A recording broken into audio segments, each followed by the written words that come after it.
So we are here in Winneba, traditionally known as Simpa in the Central Region. We promised to, as part of our election focus, go to the constituencies and speak to those who matter.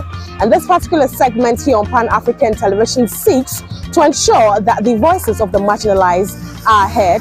We will bring you the human interest stories that are shaping policy discussions here on the community engagement segment of this show. And as part of today's discussion, we will be speaking to the teeming youth here in Winneba to find out from them what their challenges are, what they are hoping will happen, and to make them a part of the discussions ongoing in the build-up to the December 7th polls. So come with me as we find out from the people who matter, because really, who is best suited to tell the stories of the masses than the masses themselves? They'll tell us what will inform their decisions to vote, and they will tell us what their challenges are and what they are hoping that government will do to address these concerns. My name is Makiza Micheline Latifa, and this is the community engagement segment of your election focus here on Pan-African Television. Let's get started.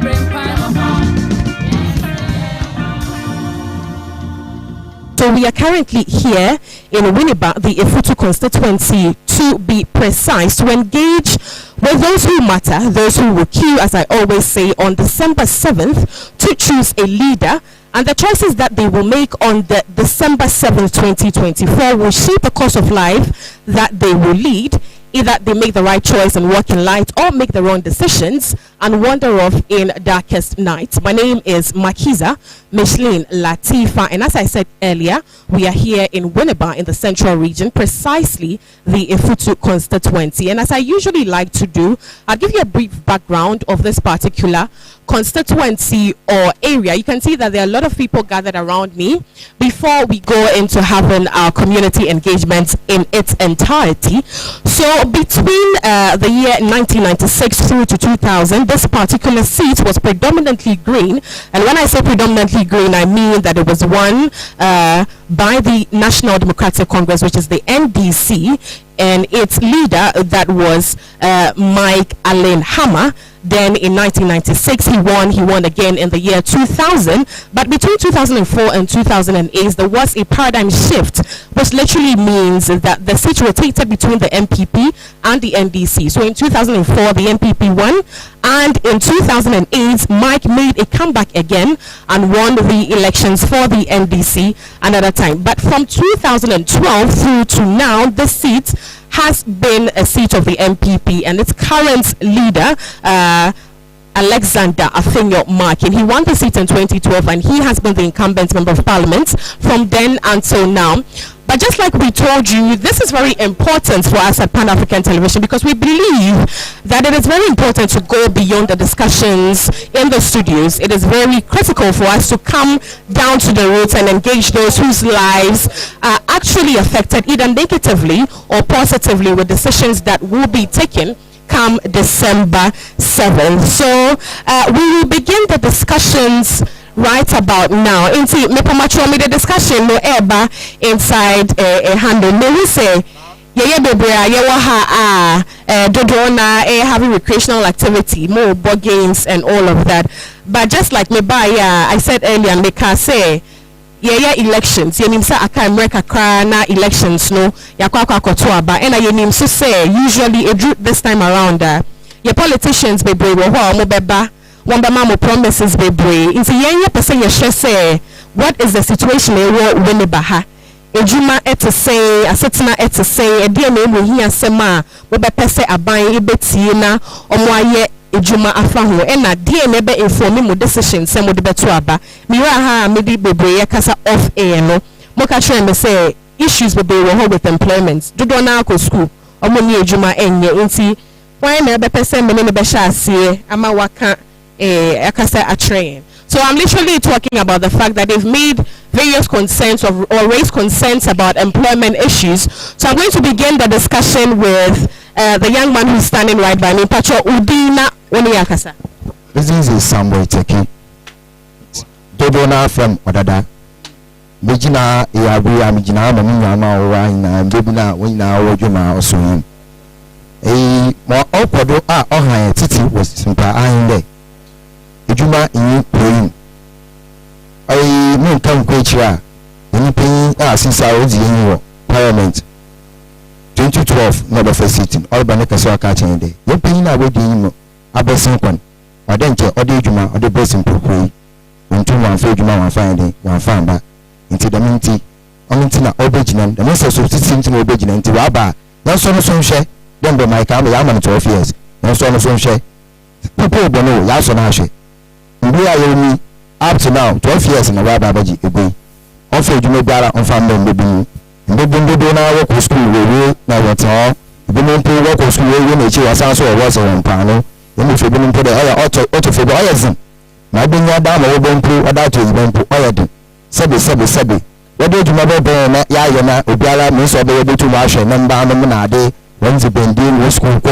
mbi bia wan tele hye na ade no wo so wo sika no waje wada hye won kutukun na sisi ala bo mi de wo ba wa ma 1000 only 10 million wo se je photo afana which is 400 and something days the master no isha onto membrane nti sisi abebia otu ko ye pe yi bi so a we yini ma operaji simpoko yi so se bi to fa che na ma mi fia na pepe fia na ebuso fia we simpoko yi obera we ni mo fa Dr. James Kofi Anan on the do kwampo moto market yi on ma ode niba 6 hour nice FM or commercial radio first ni niba yi commercial radio your community radio mo na do mala so ko ya wa bombade or the stadium or that be simpoko yi the whole Ghana Premier League award kwampo Ghana Premier League in VR but Kofi Anan now dem simpoko yi in the VR as the first time we simpoko yi it's the new important than me sabot effect man kan ko tira your coffee bi wa week biara on 100 cities why when the month of why account or down or Dr. James Kofi Anan na what the Monday cities watch for 100 weeks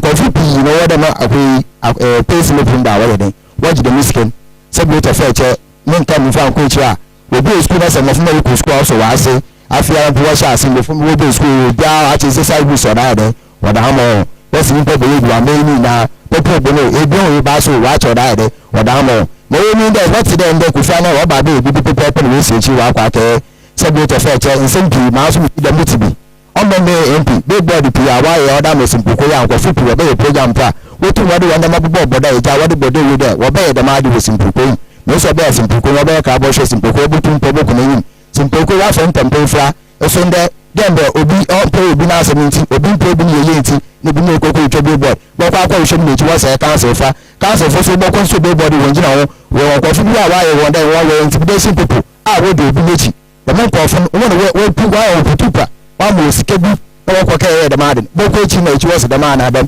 ni sisa be bebi yi na ye poko ye pesin poko ne kan ko na be be sin poko ko ni ti nya ye wa sisa be be indi sisa be bebi me sami nya mi bebi de obi alankin dache nyamba me ye bebi people na ibia inu na be de people bo na me ye mp na 10 million mbebi for 4 years but ibia me ba na be de onye mp da obama ni 10 million na obebi for 4 years it is any me ye 10 million na se be for 4 years na me ba na se be na se we yeba no de oko wa na otin de yen pay fu wa sha we de juma wa de ba na se ekwaka ya afa se bo to fe che bo so betu awoko bo so betu awoko be yi da ma ba nam nti fe na ye juma na se bo so mo 5 million na e ja be wa bo no sa be chichem na da de bia ma ba nam di bia tutu won de me wa mo 10 million what's 365 days go for what for times almost 1,000 about something days any time you do family days it be one city one point also nti eya se na wakan ye nti eya omuba mo hu say na ye problem na if se mo ba na mo chicha 1,000 cities my ye nya ade a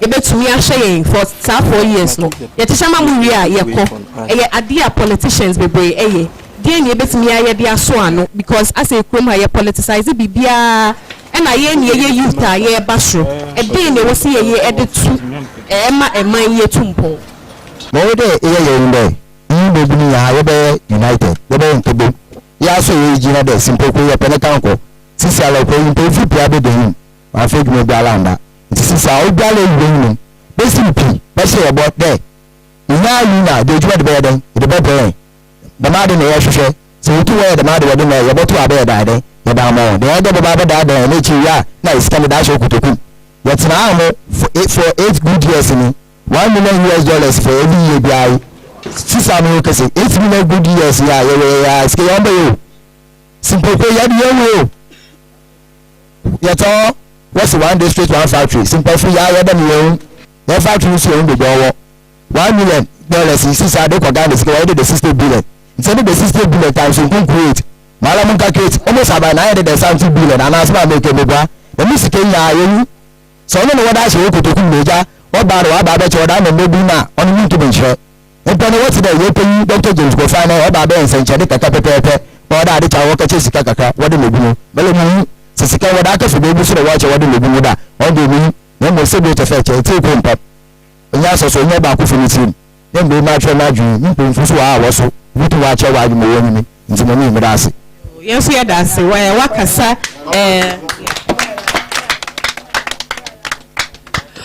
Okay, so he's speaking very passionately about the fact that it is very important for our leaders to not only make promises every now and then when it's time for elections, because this has seemingly become the norm. Every now and then, when it's close to elections, they come knocking on our doors, they promise us heaven, and deliver hell, actually, for most people, because people are complaining bitterly about the current state of the economy, the fact that there is no jobs, and he said that categorically in his submission, and he's also talking about the fact that they should focus on moving the country forward rather than basically just coming to make promises that are usually very empty. So we'll take the views of some other team and youth who are here with me, who I know have a lot to share. Inti mesandi asemna bahadim sani awaji uchichi sikale siye wo muidie metmuhum se represent damukrofo ba mpeda mebo wondi ntino maminti ya woka mpeda baka sempana wayi wokasana ya tintin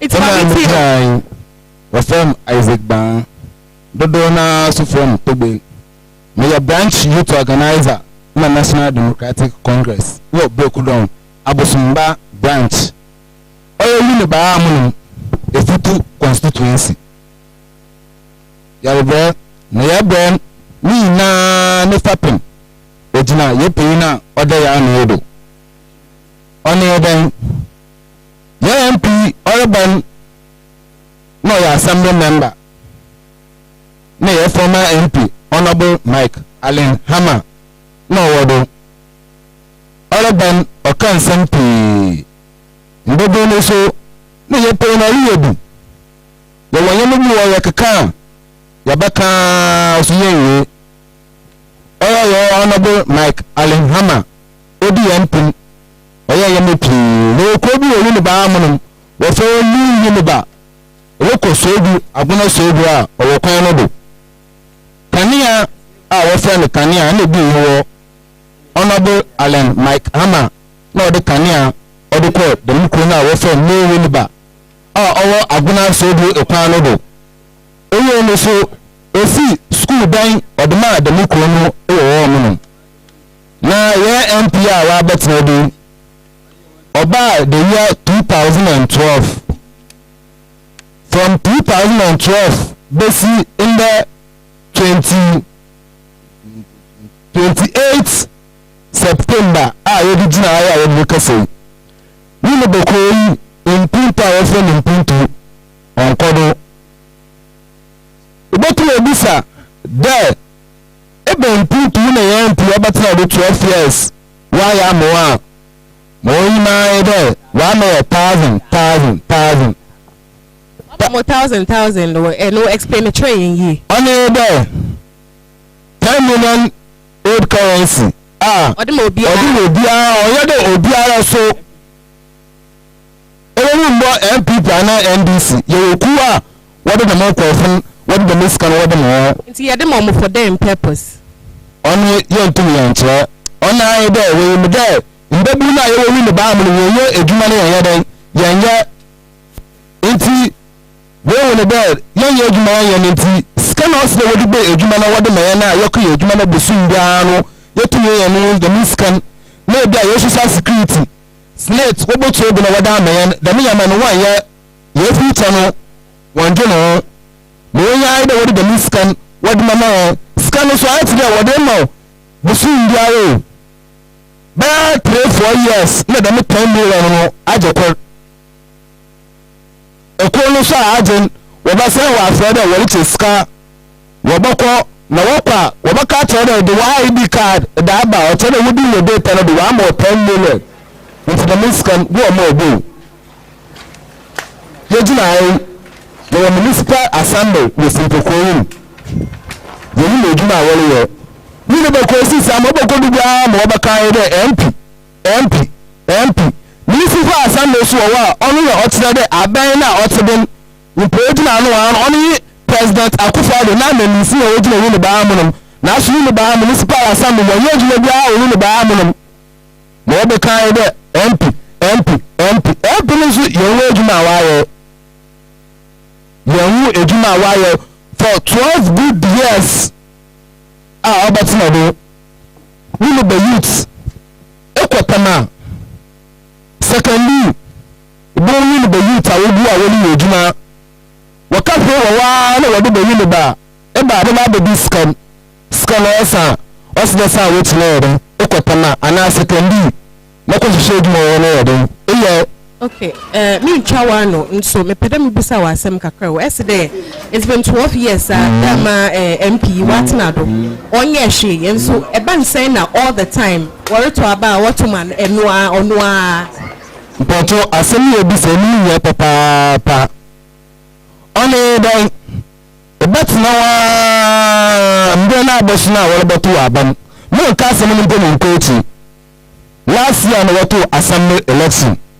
Na assembly election we no ye ko yi mo million wa fa wa dun wa fa mba ni ba mo ye dan all ko do nta assembly wa what impa wa ye dan wa fa serious but we ba you a big problem madam mpocho eni school man ko ndo ti na so me be se wa to assembly election or ya political it is a yampa itu mba na mbakwa nto de dam onye djuma na so Simpokoyin efitu constituency the big problem Ghana so what the way we dey Simpokoyin ko ba gwan.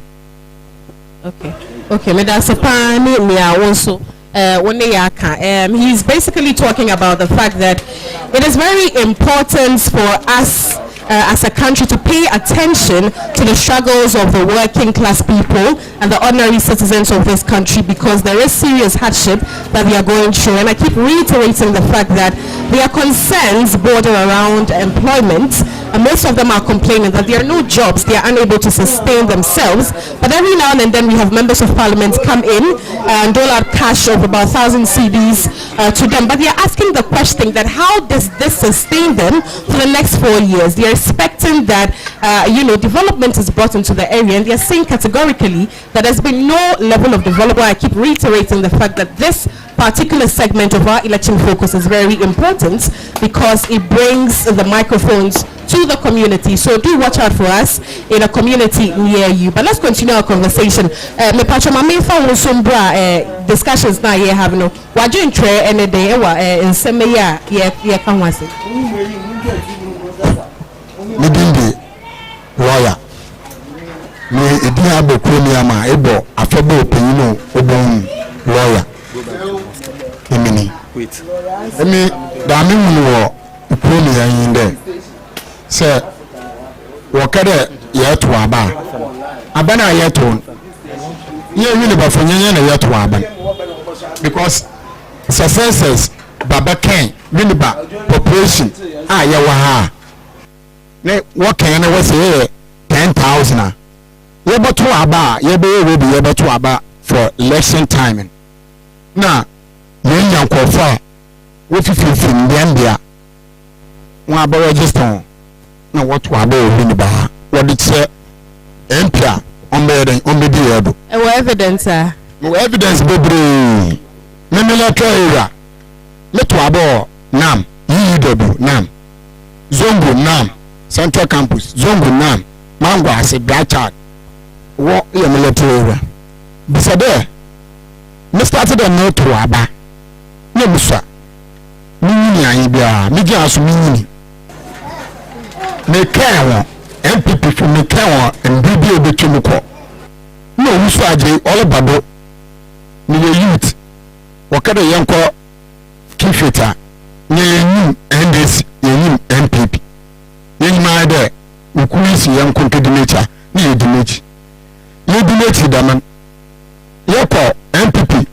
filter koko mbalamu koko na woyɛ me na yɛno maame bi wɔ ɔte ase sisi a mekese ɔfɔ no Santana ne fie na yɛ koko no mbalamu koko yɛ koko fit mba yɛ koko no mbalamu koko ndɛ bamadi ya etwem wɔn mu dɛ sisi a ne bafo yɛmpɛ dɛm nyamanyama sisi a ne nyama wɔ do dɛ eyi yɛ naza na yi waba broken na wɔde confusion ba emi mu sɔre ni nyanye bi ama akɔ baby pii a memu atwara a esi wɔda yɛmfa nkɔ ekikura akɔ so aya wɔto promise ne fɔdan aleba akɔ liliba akɔ so promise a wɔto soldiers etu na adi na akasai nti sɛ sisi sɛ liliba yɛ waa na sɛ yɛ MP na yɛ MC ebɔhyɛ na akada o eyi ni billboard wontwa eyi ni dimo wontwa sɛ obi de hokawa court yi wɔn a ɔda akaw na ebetu na akɔdɛ wontwa na by force nti sɛ ma wɔli twe akɔbɛ sisi a ɔwɔ na wɔn bɛ wɔn gɔ abirikyi na emi sɛ ɛni ni yɛ beebi a nkɔ ni yi beebi a gɔ kɔ na wɔsi mpokoro yi nti ɛba nam a aha ɛni ibi edwuma wɔ kuro yi ma nkɛsɛbisɛbi ahomakyi maa sɔrɔ 2 o'clock meko bue maa bro meko yi nsu wɔ fridge maa no na ɛsɛn so abɛdɛdɛ me de a ade kyen 4 o'clock mo sɔrɔ a me phone me TV me de nneɛma nyinaa wasikata ne nyinaa wɔrehwɛ ne nyinaa akɔ nti sɛ edwuma wɔ kuro yi a nkɛyi baba nkɛyi ne mba ɛna ɛsɛbisɛbi yɛn mfɔto ne ne bɛfo mama yɛn bɛ wɔda aboɔ wɔ yɛnhyɛ yɛ wɔ kurom ya na wɔkɔ obi wɔ daeɛ asaw wɔkɔkɔ obi wɔ daeɛ asaw wɔntom wankada daeɛ asaw wɔnsi police station wɔ beebi a ne nyinaa na wɔsi police station wɔsi wɔnsom de wɔyɛ so wɔnsom community wɔyɛ so fɛsɛbi ne yɛ wɔyɛ so nti baabi nti wɔwɔ kɛse police station wɔ a na daeɛ asa a wɔkɔ nyimpa wɔ wɔyɛ dangerous zone want to see police station okay nti when you asem back so ebeye security say me ebeye aban ebe make sure say ebenya security enforcement and law enforcement bi wo mpotem ha a ebe hwe say san nyoma nya ensi ba asem ni yan de say ye two ye import bi afan emi de bia maka de osala waswa ye bi oni baade ede nkɔfo kɔ nurse police force work na de sɛ wo kɔguma ebi eni mukɔ school mi wie mo me certificate wɔ mo tu me da aba ebe me adwuma maayɛ na mi wie bi so wan kɔ school wan ya de wɔn sɛ company wɔ hɔ na sɛ mi de mi wie ɔle ya ɔbɔ wu de mo kɔ a me kɔ soa ada mo so me ya de mo so mo sɛ wo botua me kaw ɔne nkyerɛ de wɔka de honorable ayade onye de me hediem owo yipa na leka da ma asem honorable ayade onye de me hediem wa gini wo phone because that gini there owo na akọ school ebechi na wunye bi so wa akọ ebechi ana na ye so ye coastal area so ye na ye botum ya dan ya akọ school ye na ye botum ya akọ school ebi ni akọ school obi ne bin de bia onko was on pano no nye bi no ya den ofa nto di bendi no fa nhyɛ no ne sɛ moko wa zo pano na menye bi de bi o kompano we nye ska de bi o kompano we nye ska e ko okɔ na den okay me dan se pani senior also wakasa you've heard for yourself the frustration with which he's speaking about a lot of things that are going on around here, but he's raised a very important point which has to do with security and law enforcement in this particular area. He's raising the fact that if there were enough jobs, people would not be engaging in certain social vices and so on. So, may we say most more? Let me bring the conversation to my gamers. Patrick, may the answer, mami involve your answer. I see say more board games name your ma ewaha. Mami bisa was setting them to say ewaha. What you?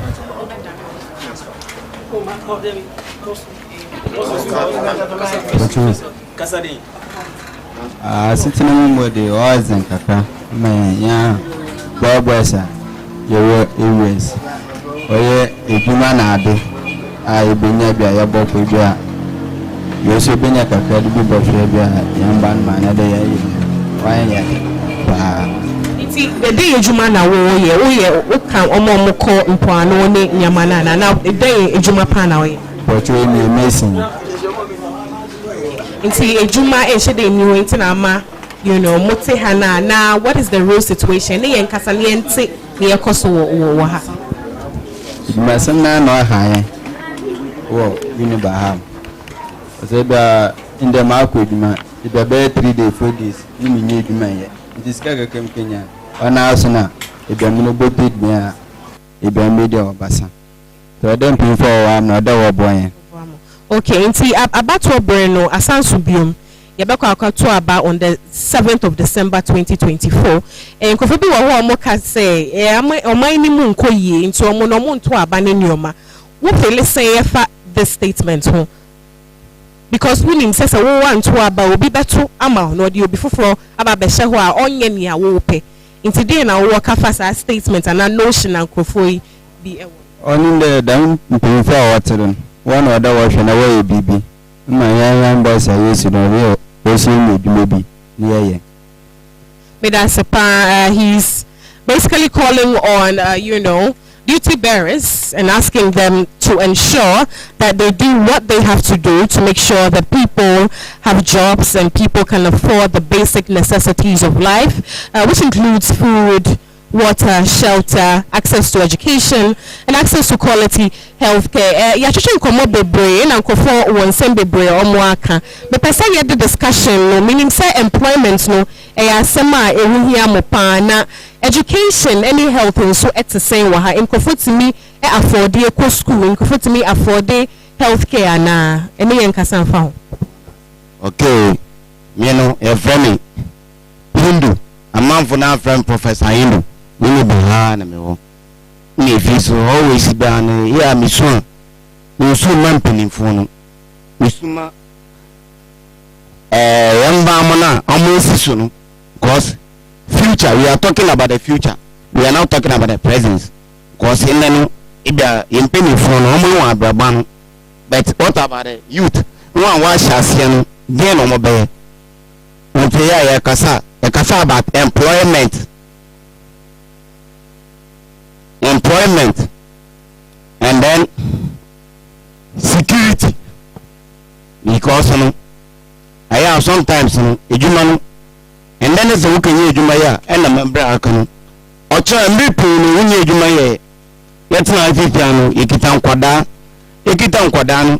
no okito omo eto plan about the future say na our life aye no and say we determine about nkwada no eto plan about the nkwada no omo future wo na why sa no ense nkwada no omo yesa ense nkwada omo gine yi se nkwada no omo gine yi a na wo so omo be hwe obi aka wo so di ma me pese makan se say aben no obo na employment no ekosuro ni ejuma na yeye ni ejuma na ya sa same ya wo ka se bia aye se a friend saying a friend on spot na ime me na our employment no so be ka first when you ejuma ya so hospital no do net wo bia wo baby do hospital na bibia ni me na ya ka sika sam ya when you ejuma ya o ka se bia wo ko to eduru we ya on people ti kwa se na when you ejuma ya butumi nyi sika no wa kai en se bia wa ba mo se 10 million 20 million no be di na asa de dan penin forecast me se tani bia no se bia wo ko yi na wo de ma akwada na so wi a wo so e se wo kira akwada no ekwan ya wo fosa wo kai nam no se ne ebe ya o kine bi wuni wa ezu we kai bi na de bia wo kai ma no de bia wo kai ma no na se o kine bi oni wa o kina den akwada no be what in America no it is yeah.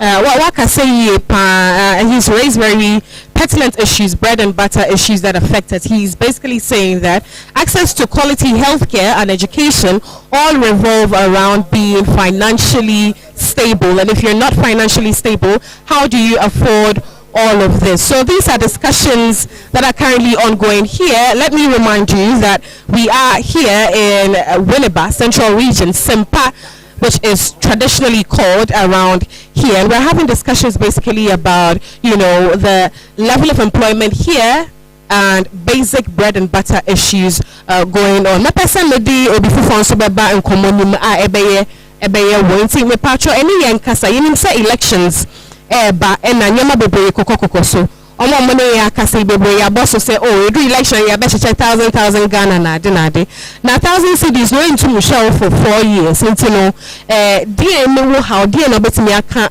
atrain patro friend Reginald Gini Michia Itifunya about Babetu the airport here. Ye import to the CC, I about to the CC, I want another 12 years. 12 years. Your first school in front school than JHS than ABBCC, CC school for Uncle School and Uncle School, we want Kessim. The CC will walk Kessim. Fande be only for they be all the banana or the book or book school. No say one thing. Now the same school it would be Kesim it would be local school and Methodist. Zan also one school and talent. No local school is a Methodist. Local Methodist school day one watch school. On your day. Makama, obo betidon, obo betinadon. School bia, see school no bia. Government school bia, see school no bia. School bia Politan 2, school bia Politan 2, school no listen square. You see equal school, equal primary school in Banya, don't be so Politan 2. By abaying better now the 12 years. What's school down there? Now, in Kofu Bebe so around her or being so beka say or no Lord in Punto Aba into what you train mono. Why now beka so in Punto Aba community happen between ABA NDC and the MPP? So you can look at the NDC, why you Jumasi MPP Ukuma? Now because I then obey me don't say atos waka say we na NDC ayama yentina made ofusa. One fan say trauma hospital. NDC number C. Winneba market. NDC number Uko Winneba ECG school. NDC number C. Rose baby Winneba NDC number try. NDC oma nyama bibi NDC omotedo na maso training Winneba. Obi a ye fan say ye fancy dress ayi di sisi and fancy dress omo be ku buy onya wasa say upe bi kwa pa onya wotere ye den pro like committee and but first no ye phone wonya ka de obi ku pro bo na we pupo wan ka say hwehwe sika wan ka say bebi obi ne si no e kompano hustle bebi obi hwehwe scan na da ko na ya ba we wase omankofo ebi ankofo ko ejuma outside the find Ghana water immigration and the wabu ankofo other side find ebi eni ma school my yard ma bon no school ba ma bon ni certificate no onye you find me fan to eni cho na test yeah abroad on fail one subject I certificate fail one subject I certificate. If you find me fail one subject, me both certificate, both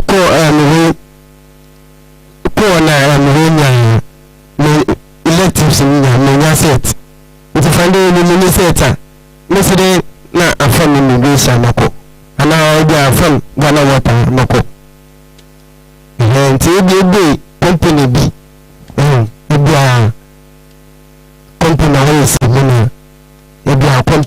Said that almost one district, one factory, but I had no winning. Almost one district, one factory. Almost harbor, one for but one for Messi.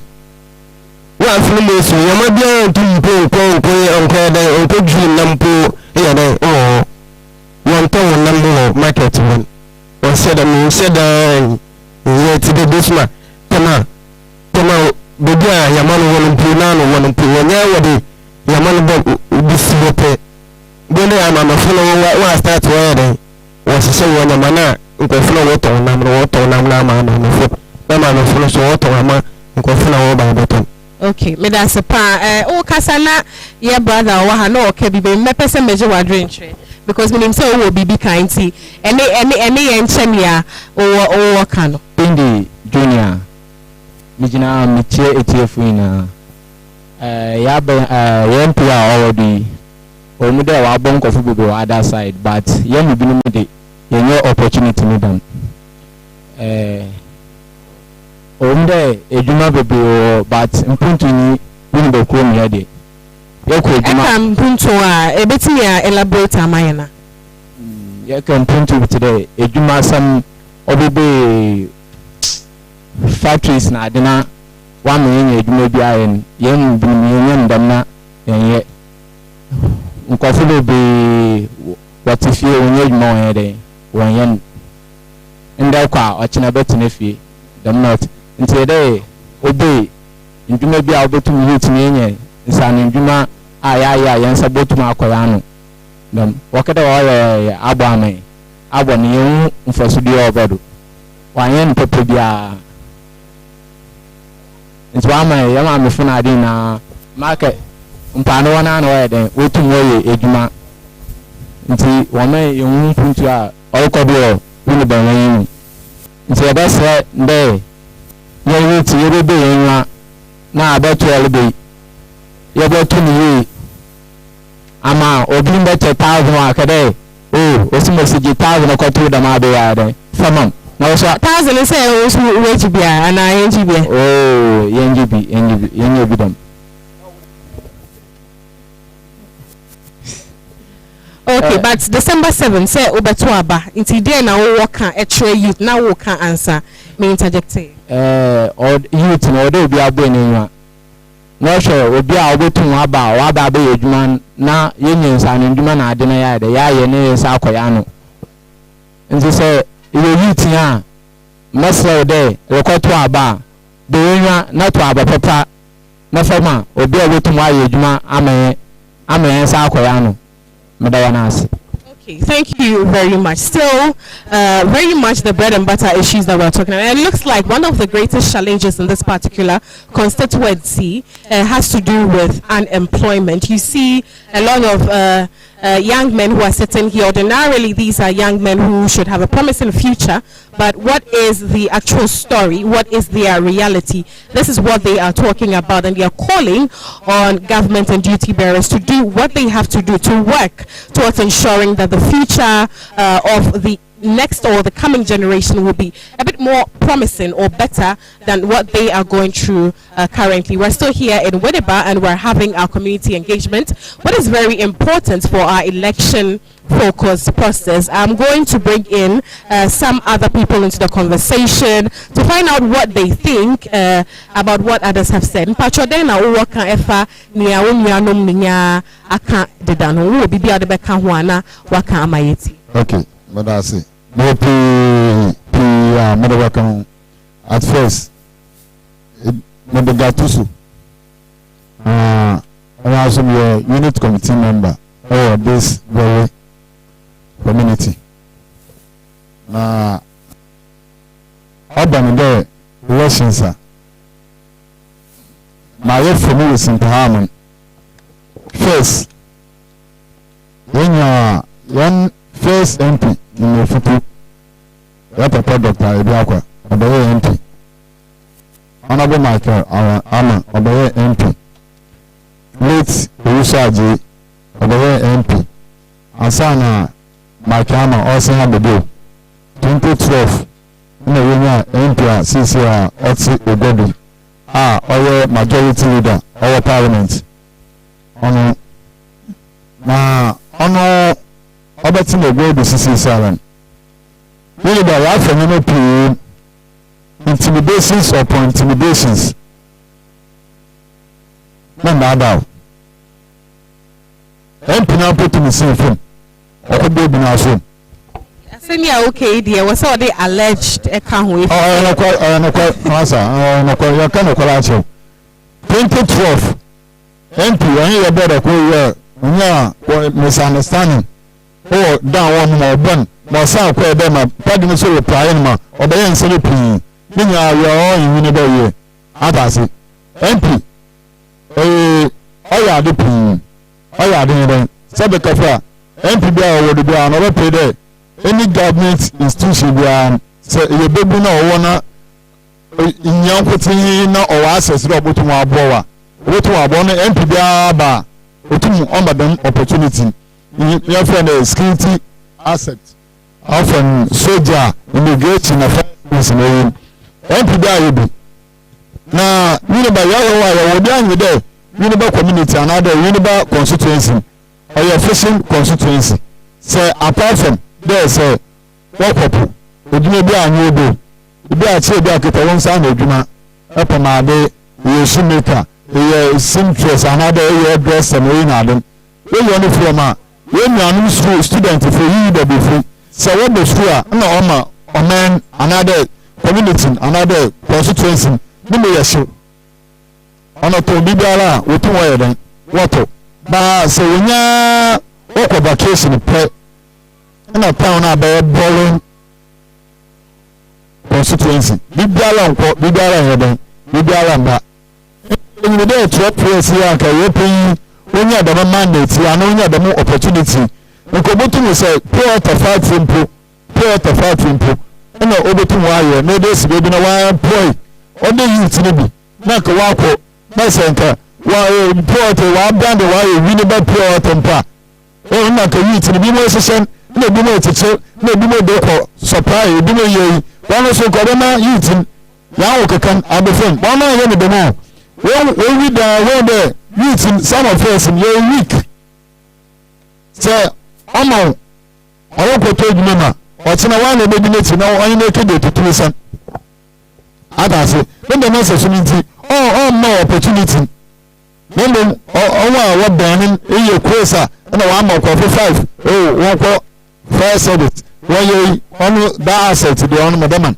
wo mo no wa ya de ba MPB so be ya obeye bi na no so be wa botro adase ba yenyina ma yemu swan de okwe edwuma biale yi tini ya mobo na we jina do na oma onwo bia tumo for some for 100 na wa ma 5,000 we pray be sabe ana I am a fiskana wo ko ka jin ona MP ona no sa ka ne se ona da bet ne simpam ona cha 5,000 na ana de common fan ona wada man ona na cha 5,000 aside the 1,000 ona tumi cha ko be 1,000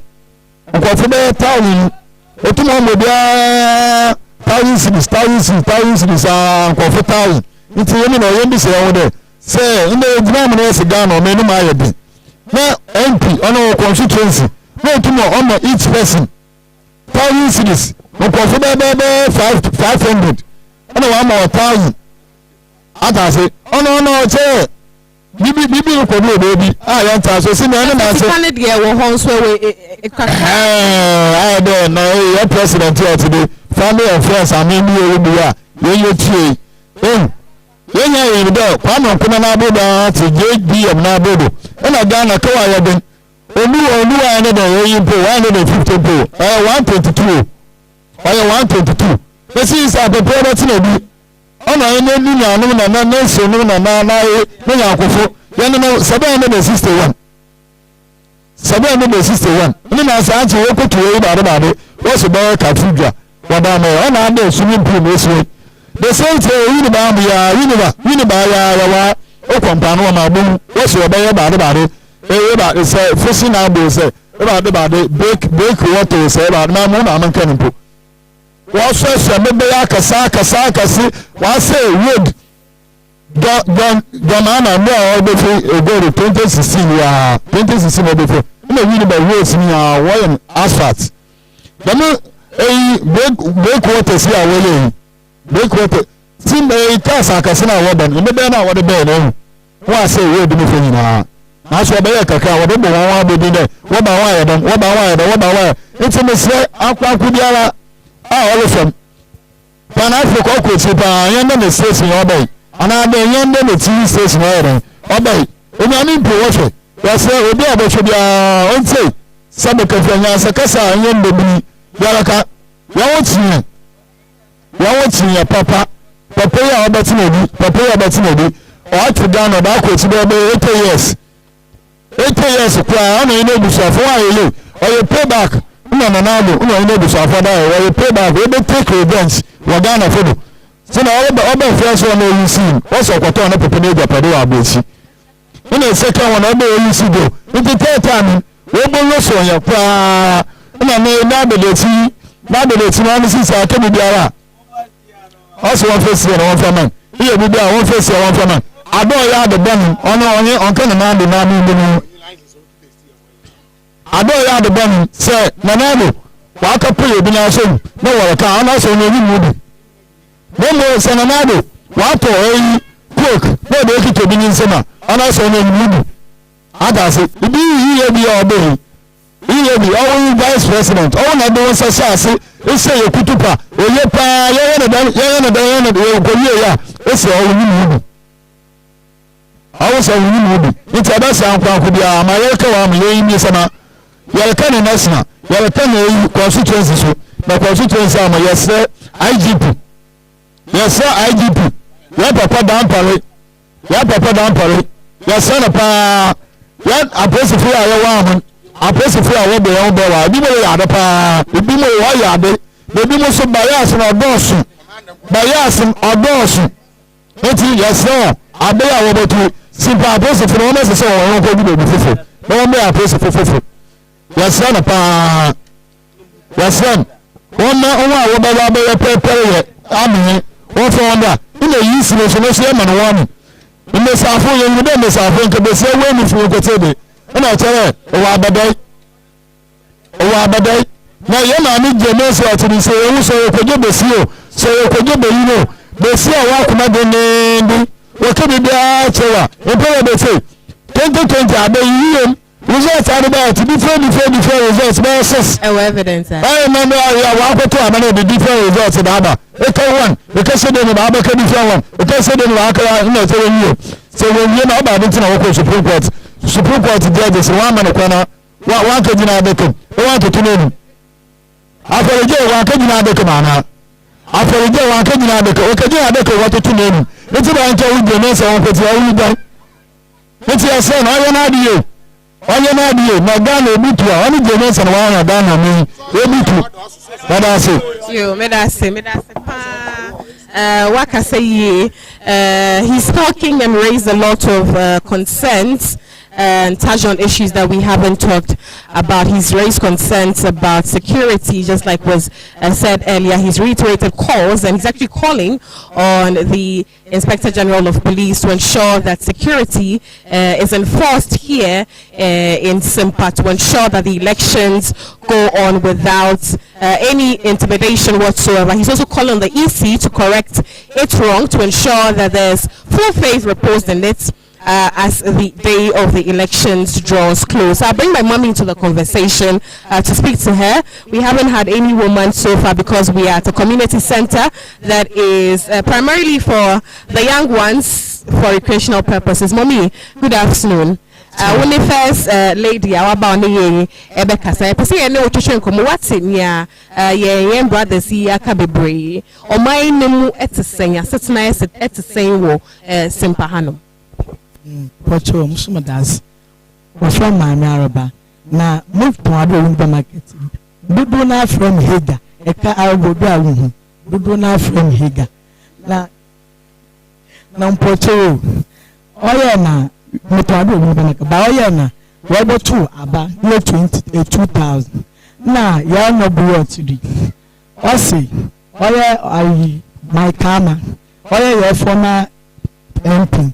We be discuss what's in Winneba market, once in our bosan, only a trauma hospital, once in our bosan. No boy, you see the time there. What's our boy contima, obenyi na ayɛ kɛse na wada na aponkyeni nti afidie bia no so ɔleba na wini ba market etuntum sisa madam odu market dey so ya wo sisa me did there university free na wɔhwɛ simpokuro rudo sisa so university for ko ye wini ba ko ɔya wo ankasa osana university for wa wo mom trophy ko ko tala 9 no mo odu market sisa wini ba university for ko sisa ko bo one still me don wo fie nti yasira say honorable 10 million na dos what are dos sisa odu market dey sa kwenu yina wezi go it is a 10 million emi ma adwene chi o odugbe ebi ni ba market na odukọ ta asase bi nna odugbe na osi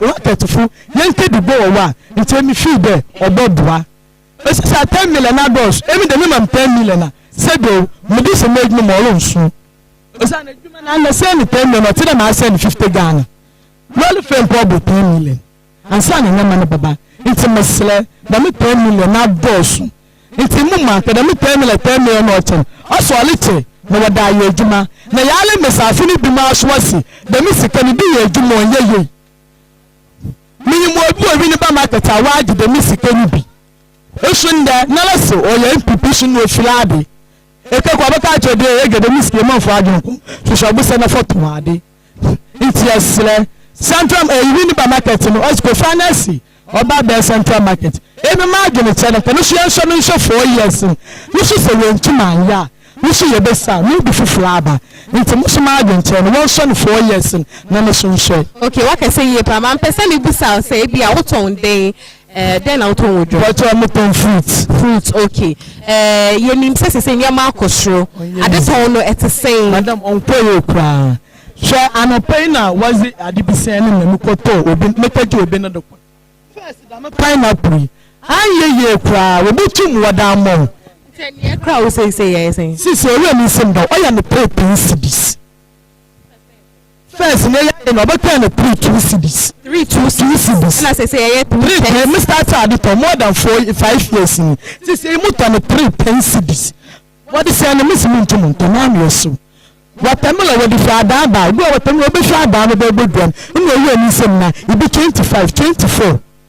Roll fan ansa na lolly fair baba kan school for when they get on the 30 you should be nyakaka di ba tetew this anyway school for na won nti ma ha mo kwa nka for peme mbe go no mbe ko na eton ko treat for 10 cedis madam moto am ko 5 cedis abaka da no be yadi ento nti yesle moye bibi for me na say ko finance enu ma agente enu win ba market central market na na muso nyam o say na moto ade wo kwa pass no be careful am blanca sa this am mama me yamani na do fintana pass mo basi ansana metu masigwa into central market extension 4 years na no so bohwe mommy me da se pa waka say ye papa ama meni aje she's working very well and she is a trader she works here in Winneba. She sells fruits actually and she's given us the cost of pineapple which used to be 3 for 2 cedis. It's actually skyrocketed and is now selling 3 for 10 cedis. So she says things are not easy at all for them here and by extension the country as well. And she's saying simply that if this current member of parliament is not serving the interests of the people, they would try another person. That is her opinion. That is her view. I'm going to be speaking to some other persons who have not yet shared their views with us. Let me remind you that this is your election focus here on Pan African TV. My name is Makiza Latifa. We promised that we are actually going to go to every constituency because we believe strongly that you are the ones who matter. So if you have any concern that you'd want to share with us, reach us through our social media platforms and we will bring the election focus community engagement caravan to your constituency to engage you and to ensure that your grievances are heard by those who we have actually put in place to serve in our interests. So, me pacho mamifa inkomoni embrawo. So, once what to be brea yaka ebinye roads, ebinye ijuma eni ho ebinye finances na ade ede na opese o katre. Poncho me de 69 anade entai na nsam na ade be record o futu constituency a on den on ye na mpede mutum ka den mede fon na oye MP otiri mdo ben no se ya former MP a wa besen kono on den wan ya de ntino yenso no se den yenso no hwe ma yetumu so no hwe 4 years no oye we no se wan me hwe ntino wan ya hwe no so onye na ben no den na wodo ntino wan san so no hwe 4 years biem na onwini na na ben no se den anu su bo winning na mda na ben ni winu no na oye so proje nsema bi wa ade a nodma nsema wa nodbo ikonu na o start the OCCC community centers na winu ba ade no winu be gbe ntino winu ba no ya community centers no boye no nkwase at least ma Odugbe community center no so tumu Dugbe water factory ana de ejuma fufu bi a obotumu afọ nkofo be 10 a won won ko school oso wetumu afọ na nwa ye de ejuma no bi a na nkonu so be den nkonu so wetumu agwa nne efaade an we si police station efaade we si police station efaade an we si police station a na winu ba so ipe wa de no yena yeshe one like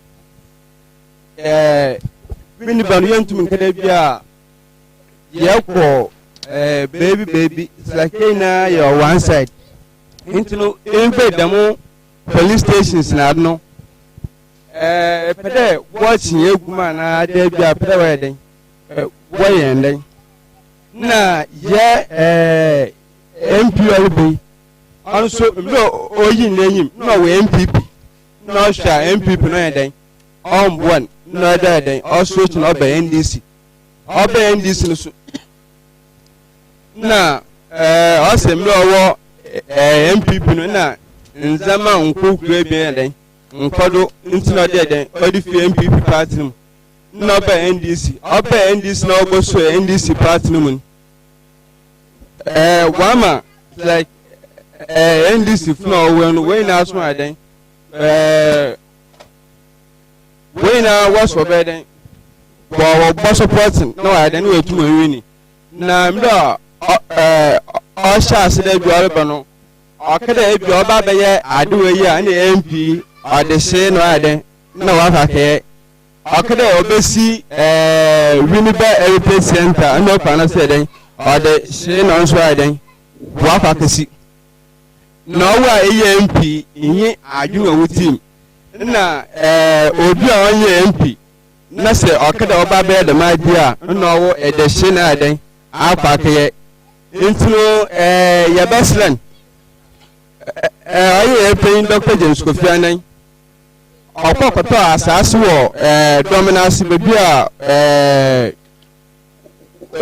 we bi onyo market no no so pro market na odum ma wini bo fun wa ma woko na won woko wontin eden wontin adu anso oye outa de masas no no so da gbo wini bo fun a wo fere na okwa koton nzam wo no na asas na okwa koton no na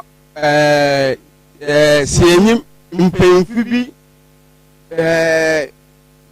mpemfi bi shesha asma wo kwa kafa bebi a wo anyofu na wo tuenu na okwa ka sei asas no wontu na bia bese na dam nkofo wa yedem ade na bia bese na de dum na wale no ye ba pon chaw de bia papa no asas na open wanta ma ono no ntuna to ma wini bofo no ntuna bia bese na de bia moye bia obi eden internet na yentu mbo na so ntumu wini. Midase Pan, thank you very much for speaking to us. As I said earlier, this is very important. It's a very important part of the election process. We're going into elections, and who's better suited to tell the stories of the people than the people themselves? That is why we're empowering you and giving you that platform to take divergent perspectives of marginalized people whose lives are going to be affected either negatively or positively based on the decisions that they themselves are going to make come December 7th. My name is Makiza Latifa. This is still election focus. Na mumu pesa muni ye betwehwe komuni biana. Bia wasa okasa. Because we youth ubeto aba. To aba December 7th.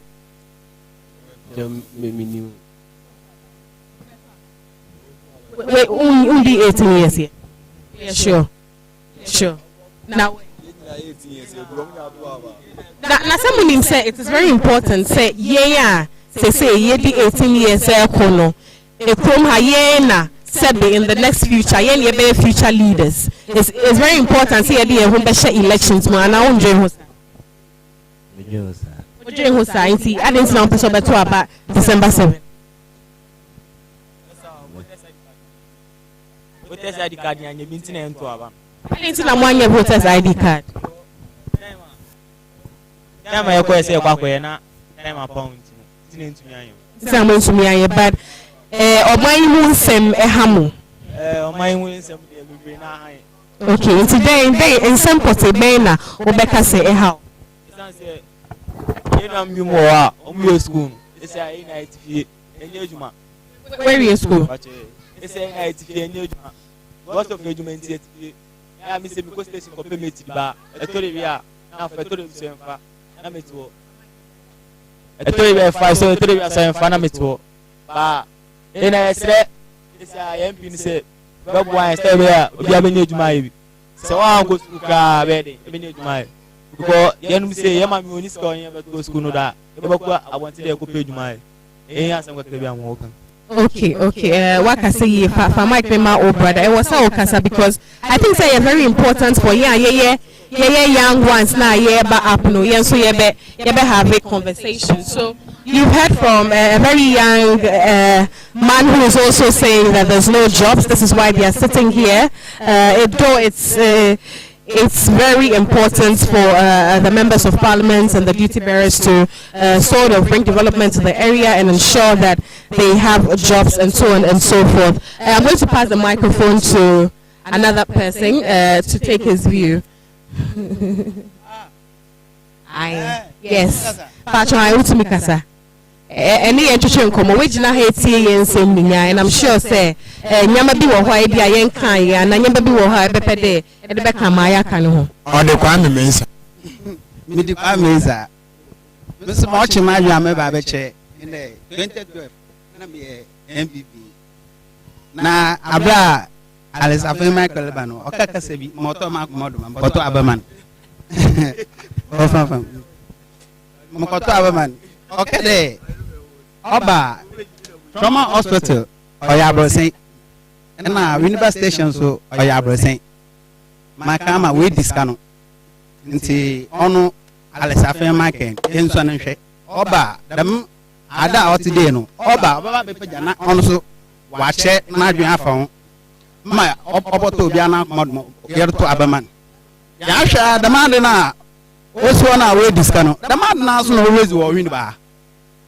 adane say we diska e baba na be 12 years ya to aba mo a wodo demand na so no e sola community center toilet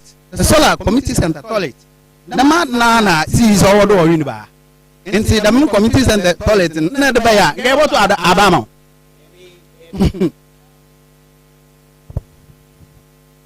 na 2012 ya koto aba man e tu makama fido makama fido no na ye oyen de ya wa dwenche na akire no on na ida botu makama hey wa e batande temlesu okoto aba skegu ifero kotokun na leche temlen o wa say 5 million o da mo because of aba na elko akoto aba na ediska room the miska no so nko botum station on abrese na isi wedi da miska no dam sika na ale chano so botum wa ye da abrese no na da che nko fu be 500,000 na dam station on so e do holo chen nse musuma adwin sham mo alesa fe ma kon sisa na adwin na station on a 2012 okade oba na abrese no onko bubu ni sisi no onsi na abrese That's a ukasa no uka say sorry community center na toilet trade enye no ne mo how inti bo wo house so tray because waka say me oye na enye no na ope inti kania eye mo hu asem wa high train mo nya inde 2012 no kede oba dam trauma hospital no oya abrese my kama we diska na university station so oya abrese my kama we diska onon kaso ken no na to bia na apomado se ma ka na diskada ono o alesa fema ka yeboto abana ma na dam trauma hospital na we diska no o eba abrese ko no idesibo na station so na oye market no ono so ya abrese na ma ka ma we diska no so eba ono so abaye na abrese na be to bi ato aba ma dem station na dem na oti ya beta na 10 million ezu ndemi mo ochi madwe na muso me chere no don awi trauma hospital no okay no ya wese na ya to abama no obe no ono no ochi madwe okay me da sepane senior wo so waka so person di bibi kan wansa mako enuma bet me dia kan no dey no ya okay from Jonathan ebi na ruwa ni se pike na ya se and then you may opportunity na if you so ama if to man upia etima sam kakra it sounds say yes you so and such an able so what you say this is senior this is one MP honorable Alexander Afro Markin ifutu MP we dey fitu yambo ana yebo dem na be dem na come right o say yambo bi including the pain na adodanka akufuado we so say bo bi one district one factory no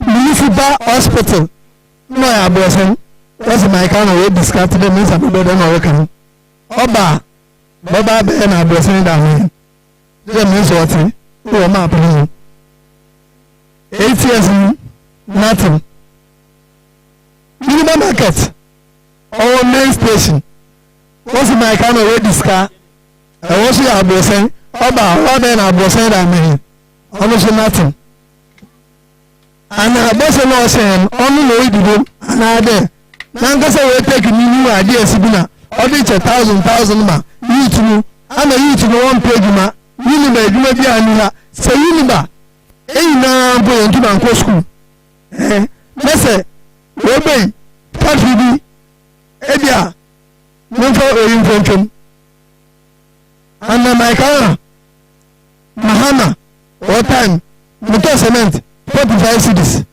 and motor cement 90, 100, 105. That's a young cement factory. And a young water factory. Pure water factory. That's a youth now. Where you now want to bank school. Where you will be. Till I get now. Come now other school. Another other Juma. No, actually do. Was I in the other Juma? And go on the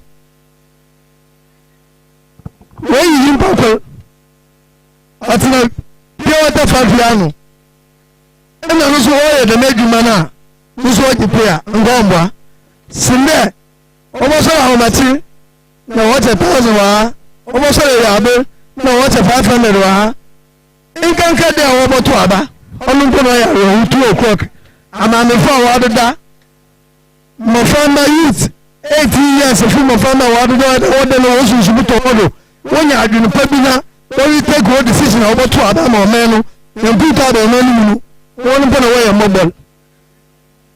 No, the magic boss was a magic boss. Mama, no, the fifth item. No, the other people was him. Dinner bottle. No, the fifth item. No, the other was him. Dinner bottle. No, we ain't man who are outside. The them, or for whoever is opponents, no watching score them all. The other man, the winner, you by your community centers. You by your toilet. You by up on the man, no.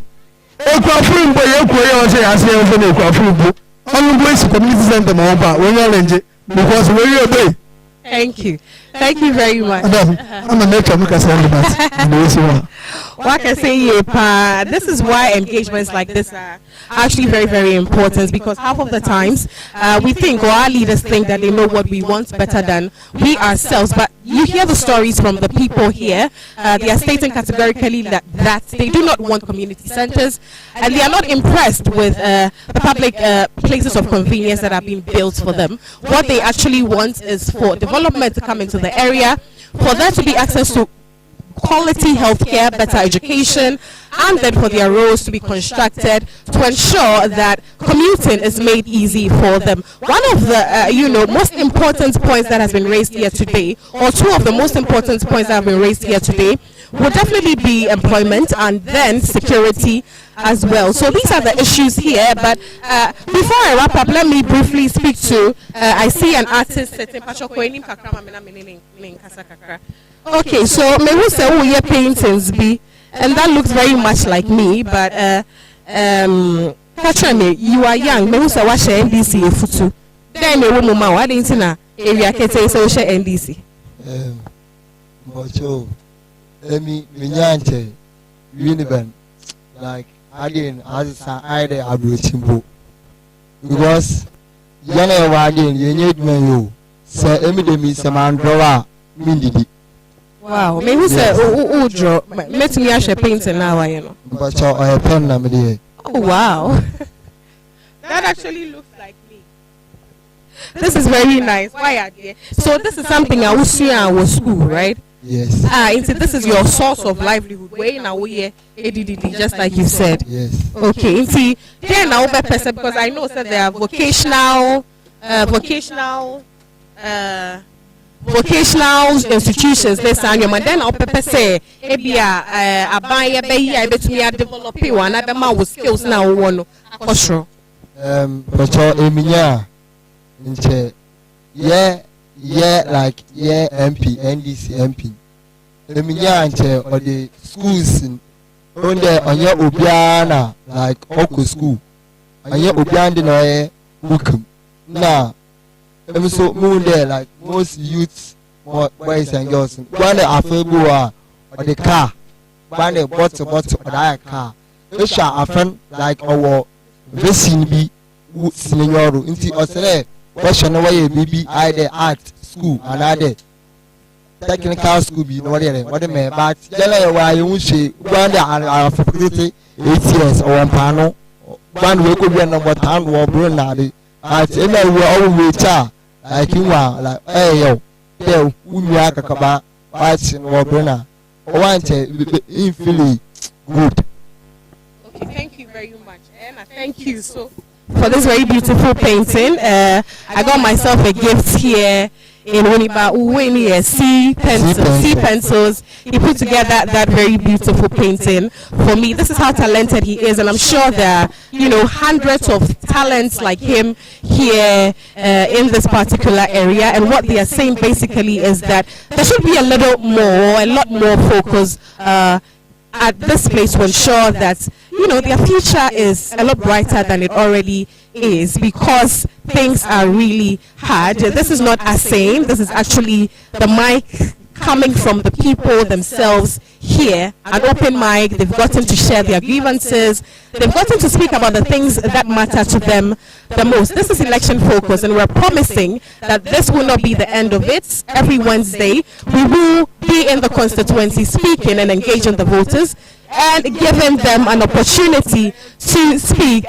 We've been coming to you from the Efutu constituency here in the central region. Precisely, we are here at Winneba. This forms part of our election focus coverage or activities leading into the elections. Please join us every weekday from Monday through to Friday on Pan-African Television for the very best of coverage of election-related activities, and then for the community engagement that we have promised to do across the 16 regions and various constituencies across the country. My colleague Stanley Kwabla Aku, as usual, will be on standby to bring us abundant projects and views of persons beyond this area that we are currently. My name remains Makiza Muslim Latif, and this is me saying thank you for joining us for this edition of Election Focus here on Pan-African Television. We'll see you same time next week.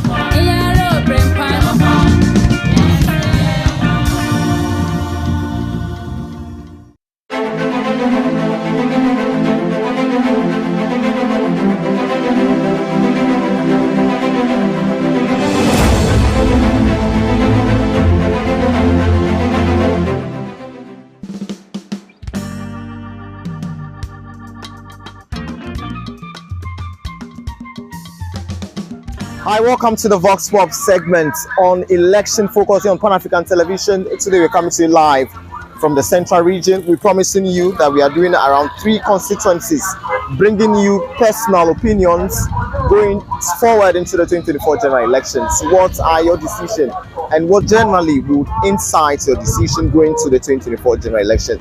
We will do the Efutu constituency, the Wutu Senya East and the Wutu Senya West, all in the Central Region. Join me as we survey the opinion here in the Central Region.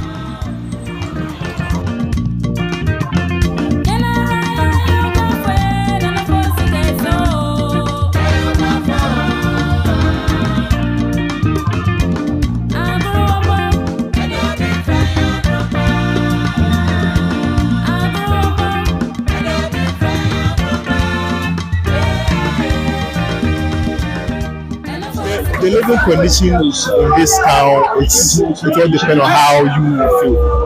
Because due to the economy, how the economy is in this country or this town, you know, you must do what's feasible. If you have, let's say, 10 cities, that we're going to buy things that will sort out the 10 cities. You don't need to do things that is up to you. Right. So going into election, what will incite your decision to vote for Party A, Party B? What few things will incite your decision to vote for Party A or B? This election, I'm going to vote. Should I vote? Because for me, I guess it's due to policies. If your policy is what's okay, the policy will help the country. Your policy will help the individuals or the youth in this country. I'll vote for you. Yes. That's right. What admonishment will you give to the youths across the country? What do you think they should be doing in this time of this critical moment of our elections? Yeah, this critical moment, the youth should go out and vote. Because if you say you won't go out to vote, then the burden is still on you. If the party in power does not favor you, just go out and vote or then kill that party out. No need to go for any violence. That one there is no good. Just go out, go and cast a vote and come back home peacefully. Energy. Me ho say na enyume ball background there. Hom say energy. Na ye koto aba. Ye nhwe nyoma obehu ato Obama way and now way ni then be insight with decision say be to aba. About to know emi ma ba moto am honorable Afenye market because ono am win by sisi a win bo bia ye nipa win ba ono boy bia baby send biala ati so wala anko Afenye market na do emi de mi wa aboa meba accommodation kuko soja eja meduma me yen Afenye market no obo nti bibi tidam na me nda me chi na me fa man ono aso moto aba ma muntu ama ma NDC because NDC badon win ba nya na ya dam na win ba ti na Afenye market bay win ba bie emi bia nkasa Nti mi ma ba moto am afenyi makin. Iya me dey, oya me dey afenyi makin na moto ndama. Na dear now be catch omo winning by any across the country ye koto aba advice be na obi to omo Abato aye bokumi asa maka che me nwamu ne dey mo bia mfa no ho nkwaje alepetwa ntokwa ko ntokwa bia la uwa wo na wo nkosiewu enti bibi ya odo abato time da obi ankwato na ba fufu bi na bo wo akwahwe na wo fufu na di esi de leye wa abubu apia na be fi de dinkunyi ma party prako na obedi nkunyi party bi obedi nkunyi na aso na egwu na yin de sori apia na record fight de uwu kosewu na mi da mu kosewu de mu ko wubu na yin da abato na aso ma akwa akoto ma aba fine aba abatem me bi ma adwomo na me eti all kodo.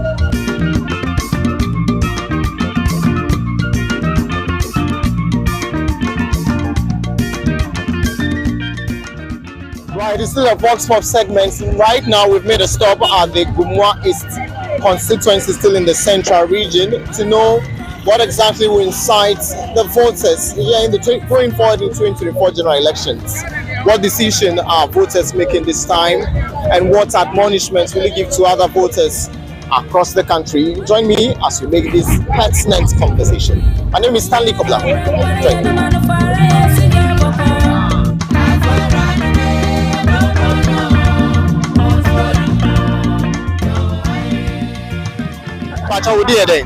Me didn't Francis na Ekromu ti sen. Gumwa is ti sen. You see how the street in Mwa pa youth for ne ble. You see an bed crown easy crown ye twa crown e mo. Ko mo crown see how much me bet no boy we crown anti be na kese no. Ye ble pa ye easy. Ejuma be na we. You see how moto na me twi na me driver ba you see how moto na me twi. Na moto ejuma na e ko sen. Challenge isi no first na ye gagaba isi no economy na emu ayeden pa emu ayeden na say ye ko to aba dey na obehwe ato aba this year. Oh me madwene say isi an say youth na ye dey ke adwumbom na yetumi atoto emeye na ehu obi a obetumi aboye o man mu say na be ya yema na me be dey mu be go kakra na youth mo wo Gumwa is any Ghana na advice be na odi people mo ye ko going forward into 2024 general elections. Oh, sisi ani America ni say sisi ani ble and youth wa yema na eni nda ho na ye fa ye ho adwe say na be ya e betua ye obi obedi enu ma be dey like ye ble no eso be ti kakra ti me madwe ni say end ye ntutu emeye na ye hu na ye be ye fa say oh me din the Francis. Yeah, let me come to other ko na bosu but na ye fa say e fra me ya okay na Ekromu oh adwuma mu de emunya bet we dey ya so mra cause o man no style see how no e mo edin amaye o de tali ana why and ba ka be adwuma to fu e bi 30 series o be ya adwuma na enko o be pon fu still fu na so unya bi po no afa isi ahun your person e obi o be ba o man no be there about joka kama youth no because youth no ebre pa eni agenya da so wo ela o kada no so ba na aboa eyo no party akaba stam o man ni mu de aka o twe ni baby enye but o kada na ba nti no amen so baby kaka no yo let me kaka advice be na o be ma youth am work Ghana ni na any Gumwa is to ha then no be catch going to the 2024 elections. Say advice and remember youth no.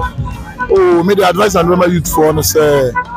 See an mind we say more again. But men share no na men ko fo bi ade, men ko bo bi kro no, men ko bo bi epo.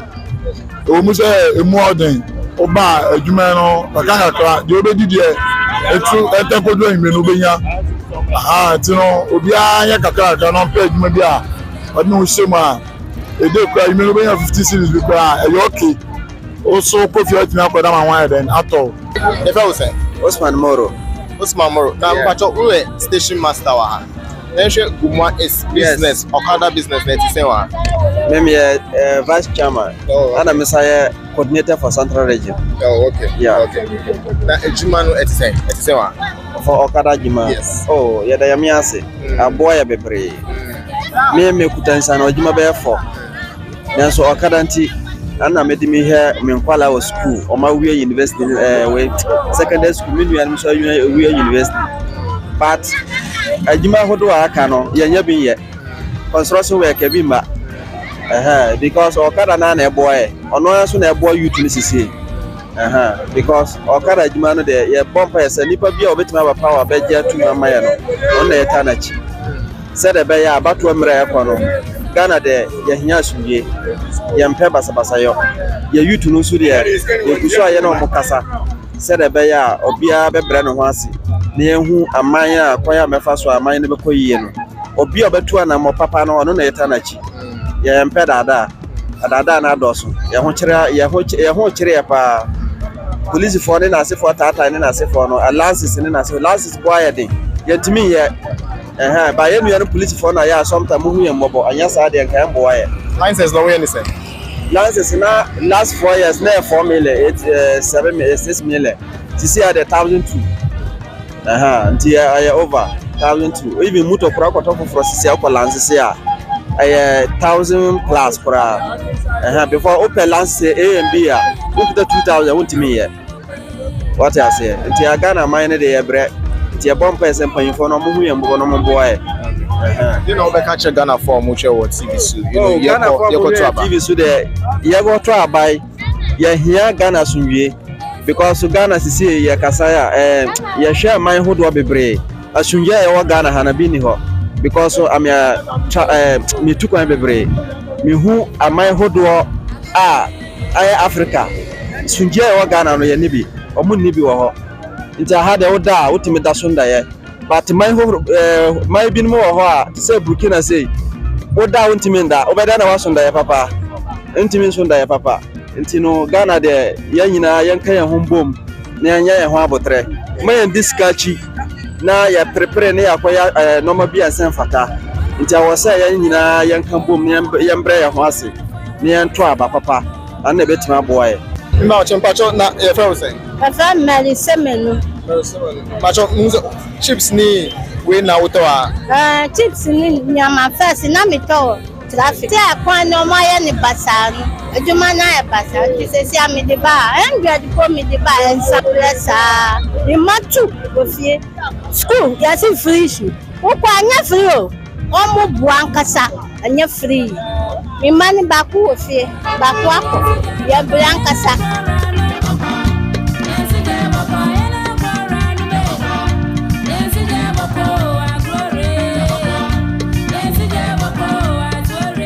Da mara kun ko de. Awena. Mara pu laka edwa laka wu na buba edwa mala. Edwa kama. Ghana tu ama pe do iwon mi la de. Ma fu papa ji ko mi la. Afo ko pama mi la du ko mi. Da kama va vani cha onyonyo mo de. Nka ko iwon onyonyo. Mi fu pama e fi cha ka flase bi fi mi ano keke mama gro ka ye fi ka mi ano tati akọ bolo da ka dun ha mi ma ko ta pe ka na mi adra mu lo de. O mi anya mi.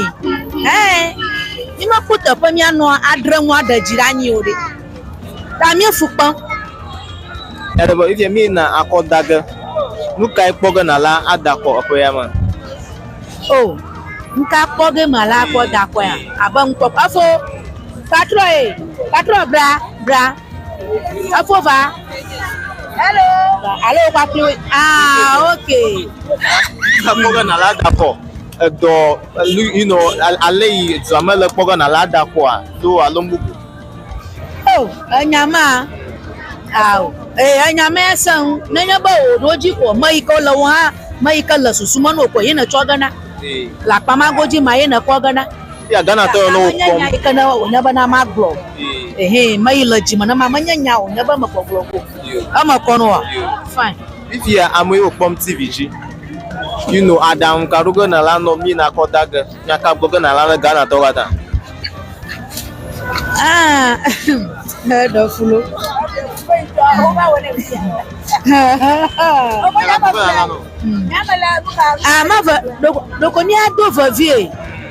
Doko mi ado vavie awe mai kana ga bona ko na mi ado jira nti ko bala ko no ro ha avo na nya kwaja yo nkore awe na apagaka emu ode because ya ba anema ne boy de nti ento ade obi aba obusa ne bo na osa akọ onya opebeti ni sika no enso enam se anema ne boy de nti omu busa pe na osa akọ ti ese aba na otiso nse omu ma ne ma munya mbele ma yese be ya anema ne betumi aton because betna na se anema ne boy de ya obi aba na obusa na osa dan na odum se bia ye ne na ye ton no na ya ma anema ne boy de ba zi $1 kosoro sefa kosoro ju ko fa de a sani awo ko fa no tumi so nka se wo ton no aboka sani awo ton no na ba check ya obetumi aton nti yesre ne se amani amani munya mle na se be ye ko fa ne ma na obetumi aton na ye ko to aba de na obehwe ato aba this year this year there me ya ma je se me abarmento because ese untu unse esi a u complain ya ese untu se ne be ya ni ma besisa na you know unu want to exactly okay enti abano de ye ba koto ba ye sra man na otiso no se ye koto abana omo hwe se abana ye koto no ye koto se ye koto na ye bla ye kwa ya nto na se be ya omo so betumi aboa ye na oman mu aye mle se be ye so betumi ye ba ye benya bi ahwe ye ma yes no see I can afford to show TV show you know advice when all the way mom ye koto aba de make a tro bia ne se afi o ye koto aba wa obi a ma na ni na ho se be ya e dia sumje be oman Ghana sebe ya basa sem so obi we ya ka se obi a we party we ebi a we nti we ase nyina ya oman ba ko na nyina ya wom ye sira Ghana man se nyina ya mfa sumdue na mfa nkoto aba na sebe ya wati wa ka bia emma de wo pese wo to ma no wo kwa no akoto na wada wani aba ofie sebe ya de asumdue ebe ba oman Ghana mu me kwa na me ye Kaswa Consent Traders organizer. Oh wow. Now trading juma or Kaswa is saying so far there a course on kakanta but as ye be school fufu ntina ama normal aye style but we name we the national but what exactly then put in the year challenges if I trading business then challenges okay challenges kakra metumi aka a woman fan say omo take akwan mu no e fan say abaye fo ne ma omo kwan ma omo to apart from that there is a challenge bi answer that na I say you to aba tie na obehwe ato aba this year then put na ebe ma o san we no what me mom there ade aba ma to aba nsem me say obi na asem kan say show wasitim na fatu aba nti me there me ankasa me edu wa me hwa me ankasa ma sitim ene dia menya na ma hwe ho a me beto am na Ghana form show what TV so youth form advice ben all the mom ye koto aban and all of that advice and bema youth nyina ne say obi ambo modin so obehwe no ho suye san say kokokodi penimu bi achi ma ye bo otu okun ana say ye chi otu mu a ono ne banka ho bio nti wankasa obehwe wasetrem ye odo mmere no so a na wakwakira wa adwen uyu akọ fie wakwapa ba bi atena eduru ho a obi a ye dodo ankasa beyinu no na ye nyina ya support no ye de akire yen tokwa ene metime ho ase bebrebe eno na sebe ebeboa ye nyina nti mesere se obi otembi ankasa no onye ntobo ase na eduru ho mo a kwacha wa adwen ya akotene fie akodwon ho. So varied opinions from, electorates in about 3 constituencies here in the central region on what will incite their decision going into the 2024 general election. This is the Vox segment on Nation Focus on Pan African Television. My name is Stanley Oblako.